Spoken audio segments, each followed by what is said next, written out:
warahmatullahi wabarakatuh. Saya salam kebajikan. Kenalkan kami dari Pondok 2.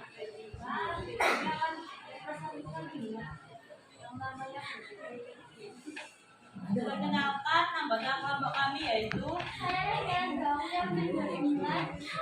Azira Ramadhani absen 4. Saya Gisela Fiani absen 1. Saya Mikael 19. Saya Muhammad Rafi Pramana Putra absen 22. Saya Ramli Olivia absen 28. Apa itu berpikir kritis? Berpikir kritis adalah kemampuan untuk mengevaluasi, menganalisis, dan menentukan pendapat atau keputusan dengan hati-hati dalam melibatkan kemampuan untuk menentukan informasi, analisis, pemikiran, dan pembuatan keputusan. Berpikir kritis memiliki banyak manfaat bagi kita memiliki kita dari ketergantungan dari informasi salah.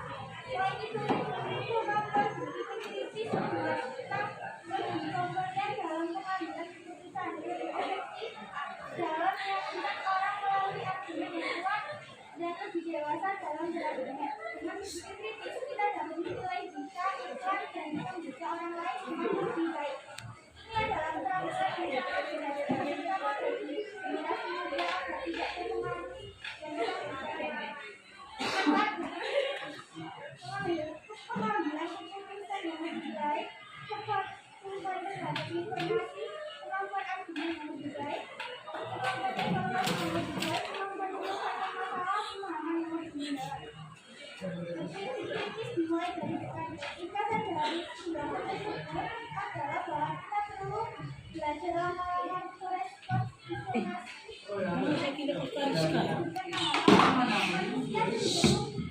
menggunakan pemikiran instan yang mempengaruhi emosi yang disebut sebagai keputusan. Namun, kita juga memiliki kemampuan untuk mendalam dan rasional. Kedua adalah filosofi orang diberikan pada kebiasaan bertanya sebelum merespon informasi. Jadi mengetahui konteks sebelum bersikap itu penting. Sebelum kita mengambil sikap akan sebuah pertanyaan tentang kita membiasakan diri untuk menanyakan definisi dan konteks sebelum kita lakukan.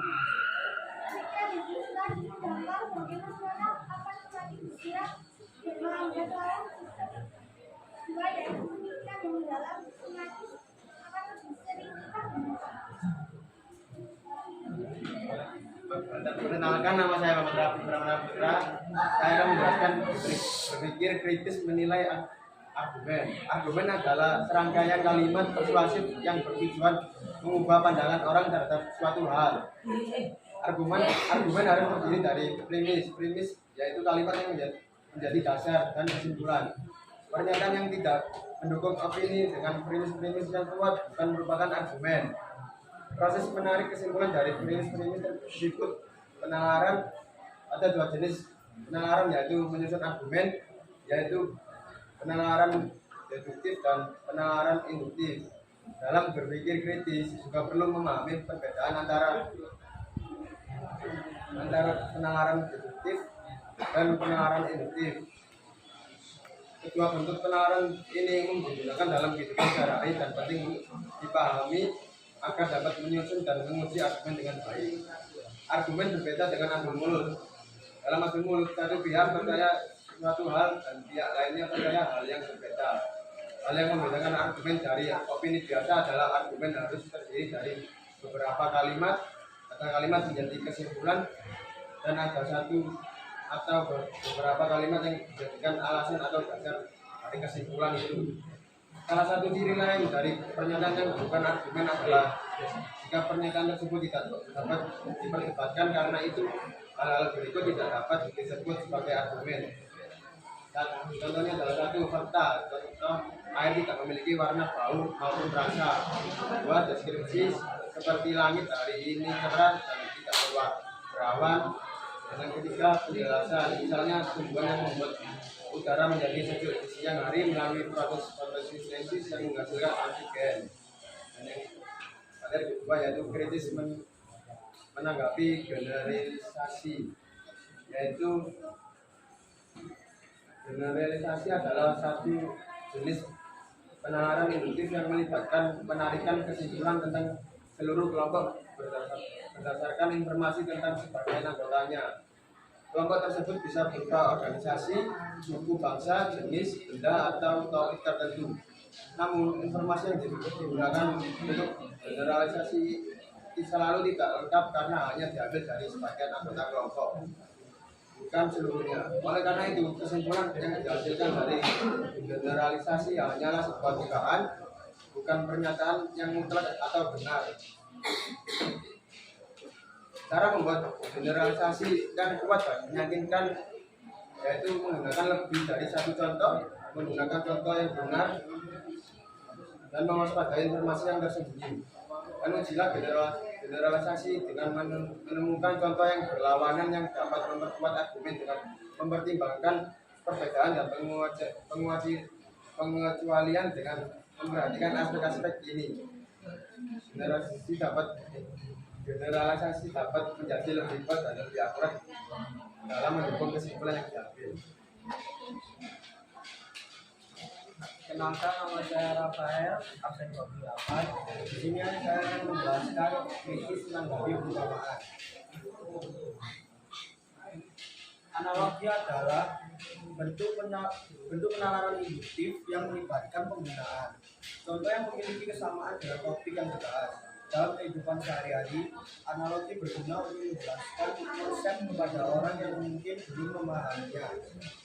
Penting untuk memahami dua langkah penting dalam menggunakan analogi. Kesesuaian dengan fakta. Contoh yang digunakan dalam analogi harus sesuai dengan kenyataan. Premis yang benar atau sesuai dengan fakta adalah kunci untuk mendukung argumen yang kuat. Kemiripan yang cukup. Contoh dalam analogi tidak harus identik dengan topik argumen, tetapi harus memiliki cukup kemiripan untuk mendukung kesimpulan. Semakin banyak perbedaan antara contoh dan topik, semakin lemah analogi tersebut. Analogi membantu dalam pemahaman konsep, tetapi harus digunakan dengan hati-hati. Dan satu analogi hanya berfungsi sebagai satu premis. Oleh karena itu, argumen yang hanya bergantung pada satu analogi tanpa dukungan premis lain perlu diwaspadai. Selanjutnya, saya akan menjelaskan kritis ke mereka yang mengutip tokoh atau pakar. Dalam membangun argumen yang kuat, kita sering menggunakan kutipan dari tokoh atau pakar sebagai dukungan. Namun, ada beberapa syarat yang harus dipenuhi saat mengutip tokoh. Tokoh pertama, tokoh yang dikutip harus memiliki keahlian yang sesuai dengan topik argumen. Kualifikasi tokoh harus dijelaskan dengan lengkap, termasuk jabatan dan pengalaman mereka. Kedua, kita harus memastikan bahwa tokoh yang dikutip tidak memiliki kepentingan tersembunyi yang dapat mempengaruhi pendapat mereka. Ketiga, kita perlu memeriksa apakah ada pendapat tokoh lain yang mungkin berlawanan dengan pendapat yang kita kutip. Semakin banyak pakar yang mendukung pendapat tersebut, semakin kuat argumen kita. Terakhir, kita harus berhati-hati dengan kutipan yang berasal dari internet, karena sumbernya mungkin tidak terverifikasi. Sebelum menggunakan kutipan dari situs web, kita perlu mengevaluasi kredibilitas situs dan sumbernya. Dengan memahami syarat-syarat ini, kita dapat mengintegrasikan kutipan tokoh dengan benar dan memperkuat argumen kita. Ini memerlukan riset dan persiapan, tetapi dapat meningkatkan kualitas argumen kita. Selanjutnya saya akan melanjutkan tentang bab kritis menanggapi sebab akibat. Nama saya Beli Betulan 2019. Dalam pembahasan tentang argumen sebab akibat, jadi mengenai argumen sebab akibat melibatkan premis sebab yaitu premis A dan premis akibat atau premis B. Sebagai contoh, Indra selalu berolahraga setiap hari. Dia tidak pernah absen karena sakit. Ia mengarah pada kesimpulan bahwa rutin berolahraga membuat dia tidak pernah sakit. Untuk memastikan argumen sebab akibat yang meyakinkan, beberapa langkah penting perlu diikuti. Yang pertama, identifikasi premis A dan premis B. Kedua, mewaspadai korelasi. Yang ketiga, mempertimbangkan penjelasan dan tandingan. Yang keempat, penjelasan bagaimana A dapat mempengaruhi B. Yang kelima, hindari generalisasi yang lemah. Dan terakhir, mempertimbangkan kompleksitas. Selanjutnya saya akan menjelaskan tentang berpikir kritis seperti detektif. Argumen deduktif adalah jenis argumen di mana jika semua premis benar, maka kesimpulannya pasti benar juga, dan sebaliknya, jika kesimpulan benar, maka tidak mungkin ada premis yang salah. Argumen deduktif adalah alat penting dalam berpikir kritis dan dapat digunakan untuk membuat kesimpulan logis berdasarkan premis-premis yang ada. Berarti berpikir deduktif dapat membantu seseorang menjadi lebih terampil dalam mengambil keputusan dan memecahkan masalah. Jenis argumen deduktif. Yang pertama, modus ponens atau penegasan. Jika P, maka Q dan P menjadi Q. Yang kedua, modus nolens yaitu penangkalan. Jika P, maka Q bukan Q, jadi bukan P. Yang ketiga, silogisme hipotetik, yaitu proses pembuatan kesimpulan dari premis-premis yang berupa kemungkinan. Dan yang keempat, silogisme disjuntif, yaitu memilih satu premis dan membuang premis lainnya. Perkenalkan, nama saya Adi Perbatani. Absen 4, saya menjelaskan kasus seperti bagian 1, yaitu salah fokus. Video ini membahas kesalahan logika yang sering terjadi dalam berpikir, terutama yang disebut kesalahan logika. Ada 4 jenis kesalahan logika yang termasuk dalam kategori salah fokus yang dijelaskan dalam video. Yang pertama ada kesalahan ad hominem. Dia terjadi ketika seseorang menyerang aspek pribadi seseorang daripada argumen yang diajukan. Yang kedua ada kesalahan asosiasi negatif. Ini terjadi ketika seseorang menolak argumen hanya karena argumen tersebut memiliki asosiasi dengan sesuatu yang mereka tidak sukai. Yang ketiga ada kesalahan cue. Dalam jenis ini seseorang menyoroti perilaku membuat argumen yang tidak sesuai dengan argumennya. Yang keempat ada fokus pada pendapat mayoritas. Fokusnya adalah pada pendapat mayoritas masyarakat. Yang terakhir ada penting menjadi pemikir kritis yang objektif, tidak hanya dalam mengevaluasi pemikiran orang lain, tetapi juga dalam mengevaluasi pemikiran kita sendiri. Kesalahan logika ini harus dihindari agar kita dapat berpikir dengan lebih akurat dan nasional. Pusat pikir bagian 2 yaitu logika meloncat atau ganyang. Kesalahan logika terjadi saat seseorang mengambil kesimpulan tanpa ada kesalahan logika. Pertama ada menganggap karena terjadi B, maka A pasti menyebabkan B. Kita tidak bisa sembarangan menyatakan hubungan sebab akibat. Kita harus menjelaskan bagaimana hubungan sebab akibat itu terjadi. Yang kedua ada membesar-besarkan dampak. Terjadi saat kita berusaha menyanggah argumen seseorang dengan membesarkan konsekuensi negatif dari argumennya. Yang ketiga ada menyodorkan dilema palsu. Dilema adalah situasi ketika kita dihadapkan pada dua kemungkinan yang setara, sehingga kita sulit untuk memilih. Kesalahan dilema palsu terjadi ketika seseorang menyodorkan dua pilihan saja, padahal masih ada kemungkinan lain. Yang keempat ada menggunakan ketidaktahuan sebagai penjelasan. Kita menyatakan sesuatu salah karena belum bisa membuktikan kebenarannya. Kita menyatakan sesuatu benar karena belum bisa membuktikan kesalahannya.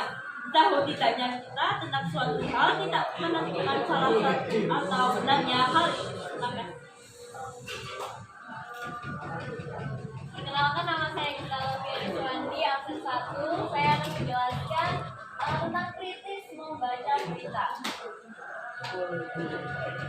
Berita penting bukan hanya untuk mengetahui informasi terbaru, tetapi juga untuk mengawasi kerja pemerintah. Tapi kita tidak boleh asal percaya dengan berita, karena bisa saja penulis melakukan kesalahan dan marahnya persaingan media online membuat waktu produksi berita menjadi sangat pendek. Akibatnya, waktu untuk mengawasi kualitas tulisan sebelum diterbitkan berkurang banyak. Jika kita tidak berhati-hati, kita bisa berhasil berita yang menyesatkan. Sebagai pembaca berita yang kritis, harus menerapkan prinsip teliti sebelum percaya dan teliti sebelum sebar. Ada pula langkah-langkah apakah sebuah berita bisa dipercaya atau tidak. Yang pertama, periksa reaksi emosional setelah membaca sebuah berita. Yang kedua, ingat dari mana mendapatkan sebuah berita. Dan yang ketiga, perhatikan judul berita. Yang keempat, periksa apakah medianya mempunyai kredibilitas. Yang kelima, waktu berita. Yang selanjutnya saya membahas kritis membaca hasil penelitian.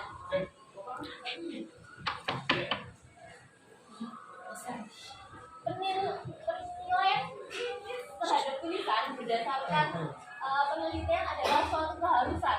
Artikel hasil penelitian seringkali diawali klaim penelitian yang membuat kita tidak percaya. Namun tidak semua penelitian dan dapat dipercayai. Ada beberapa pertanyaan penting yang harus kita jawab sebelum mempercayai sebuah artikel sains atau hasil penelitian. Yang pertama, apakah judul artikel sains bersifat sensasional? Judul yang mencolok bisa hanya berfungsi untuk menarik perhatian, bukan merefleksikan isi artikel. Yang kedua, dapatkah kita percaya peneliti yang disebutkan di dalam artikel mengetahui latar belakang?